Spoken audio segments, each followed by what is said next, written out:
केवल कहना चाहूंगा, मोदिया, मुझे जब मैं पहली बार इस सदन में चुन करके आया था, उस समय जब मेरी उम्र उस समय मात्र 26 वर्ष की थी, मैं बहुत पतला था।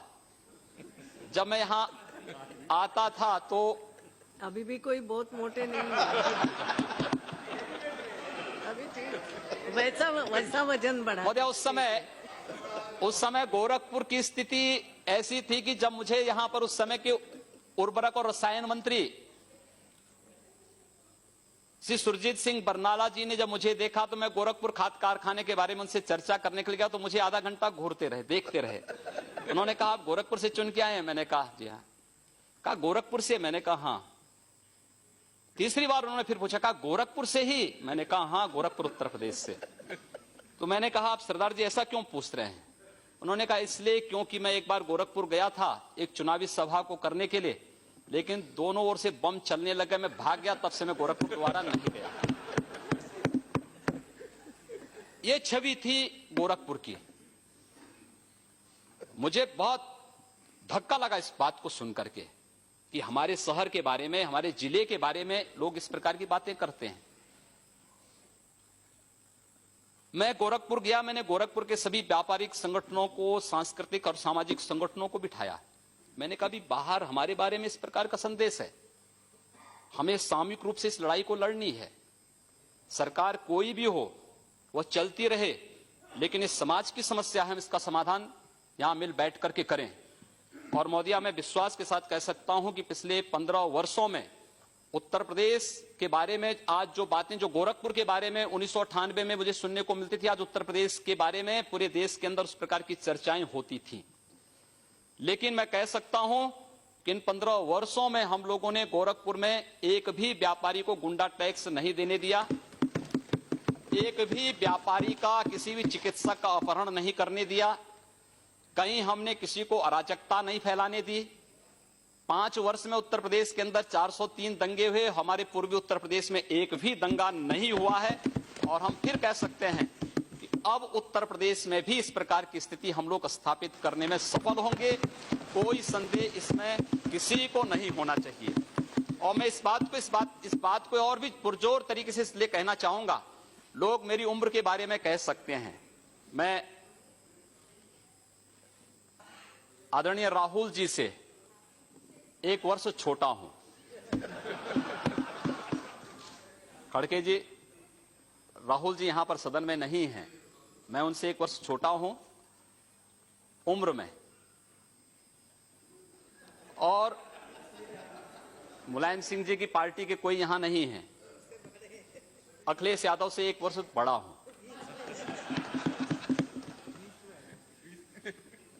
एक जो दोनों की जोड़ी के बीच में मैं जो आ गया, मुझे लगता है कि यह आपकी विफलता का एक बड़ा कारण हो सकता है। लेकिन मैं आप सबको आमंत्रित करूंगा, आप सबका प्यार और स्नेह। आप बोल सकते हैं। अरे क्यों?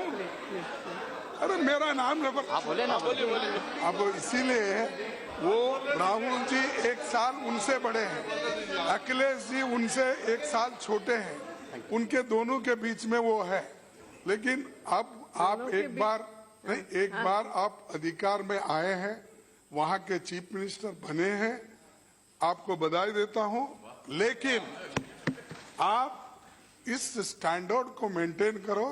चीफ मिनिस्टर बन के जब आप उस कुर्सी पे बैठते हो, उसी की गरिमा रख के आगे चलो। मैं उसी की गरिमा की बात करने के लिए आया हूं। आपसे बड़े हैं इसलिए अच्छा आशीर्वाद दिया है, जी अध्यक्ष महोदय, मैं आप सबको इस बात, आप लोगों ने मुझे बड़ा स्नेह दिया है और मैंने शुरू में ही कहा कि मैंने बहुत कुछ सीखा है इस सदन से। वास्तव में एक सामान्य शिष्टाचार और मैनर क्या होता है संसद में सीखा जा सकता है।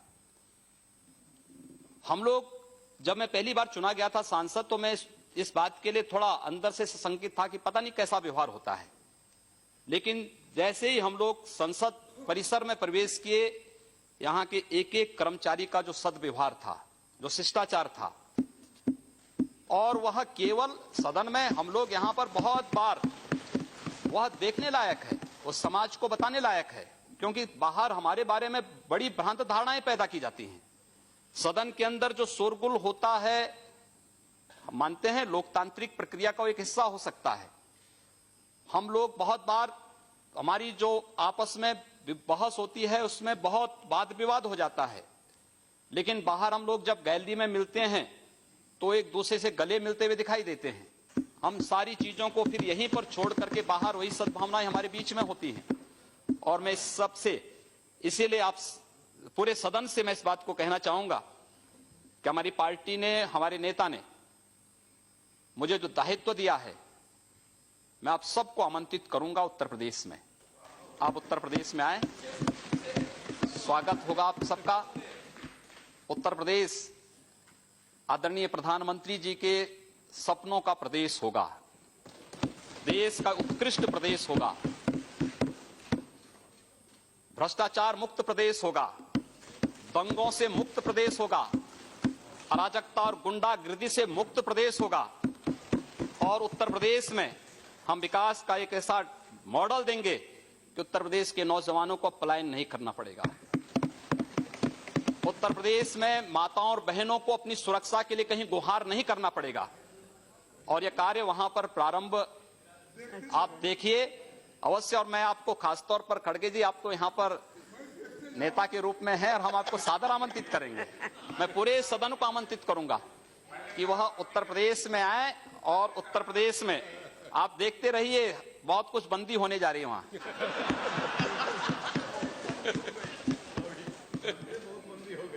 बहुत कुछ वहां पर बंद होने जा रहा है।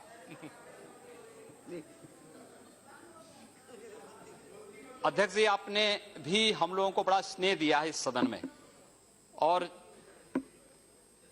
आपने जिस कुशलता से इस सदन को संचालित करने और इस सदन में आने वाले नए सदस्यों को अवसर देकर के आगे बढ़ने का जो अवसर दिया, एक मंच के रूप में देश की सर्वोच्च सदन में जो अवसर दिया है, मैं बार बार आभारी हूं।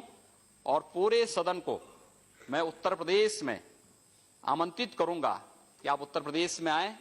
उत्तर प्रदेश आपका स्वागत करेगा और देश के माननीय प्रधानमंत्री जी के उत्तर प्रदेश के बारे में, उत्तर प्रदेश के विकास के बारे में, उत्तर प्रदेश में सुशासन स्थापित करने के बारे में जो सपने हैं, उन सपनों को साकार करता हुआ प्रदेश आपको उत्तर प्रदेश दिखाई देगा। यही कहते हुए मैं एक बार पुनः आप सबका आभारी व्यक्त करते हुए पानी को यहीं पर विराम देता हूं। धन्यवाद।